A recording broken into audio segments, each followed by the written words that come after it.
રાજ્યમાં કેનાલમાં ભ્રષ્ટાચારના ગાબડા પડવાનો સિલસિલો હજુ પણ યથાવત છે। પાટણના પદ્મનાથ વિસ્તારમાંથી પસાર થતી કેનાલમાં ગાબડું પડ્યું। સિંચાઈ વિભાગની પાણી પૂરું પાડતી કેનાલમાં 10 ફૂટ ગાબડું પડ્યું છે। લાંબા સમયથી મુસમોટા ગાબડાની હાથ કામગીરી નહોતી ધરવામાં આવી રહી। કેનાલના સમારકામ મુદ્દે પાલિકા અને સિંચાઈ વિભાગની એકબીજાને કેનાલમાં ભંગાણને પગલે આસપાસના ખેડૂતો હવે ચિંતિત બન્યા છે। આ જ કેનાલ મારફતે ખાન સરોવરમાં ઠલવાય છે પાણી।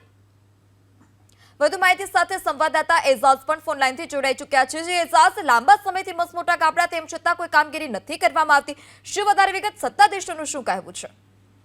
પાટણ પદ્મનાથ વિસ્તારમાંથી જે પસાર થતી જે સિંચાઈ વિભાગની કેનાલ છે તેના અંદર 10 ફૂટથી પણ વધુ મોટું ગાબડું ઘણા સમયથી પડ્યું છે અને સ્થાનિકો તેમજ ખેડૂતો દ્વારા વારંવાર સિંચાઈ વિભાગ અધિકારીઓને રજૂઆત કરી છે। ત્યારે સિંચાઈ વિભાગ છે તે નગરપાલિકાએ ખો આપી રહ્યો છે, કેમ કે જે સિંચાઈ વિભાગની જે કેનાલ છે 4 મહિનાની જે સિઝન છે, સિઝનના અંદર ખેડૂતોને પાણી આપે છે અને તેના પર વાવેતર કરતી હોય છે। ત્યારબાદની જે સમય વધે તે સમયના અંદર જે નગરપાલિકા છે તે આ કેનાલ થ્રુ પાણી વાપરે છે અને પાણી ખાનસોર તળાવના અંદર નાખે છે અને ત્યારબાદ આખા પાટણ શહેરના પાણી પીવા માટે વાપરવામાં આવતું હોય છે। પરંતુ ગયા ચોમાસાના અંદર જ આ કેનાલમાં મોટું ગાબડું પડ્યું હતું ને તેને લઈને આજુબાજુ સોસાયટીના અંદર પાણી ભરાવતું હતું, પરંતુ આ સિંચાઈ વિભાગ તેમજ પાલિકા વિભાગ છે ત્યાં ગાબડું છે આ દિન સુધી રિપેરિંગ કરતા નથી। ક્યાંક સ્થાનિકોના અંદર પણ રોષ દેખાડે છે, કેમ કે આ જે ગાબડું છે તે રોડ સુધી અડીને આવી ચૂક્યું છે, કેમ કે અહીંથી હજારો વાહનો તે રોડ પરથી પસાર થાય છે, રાત્રિ સમય પસાર થાય છે।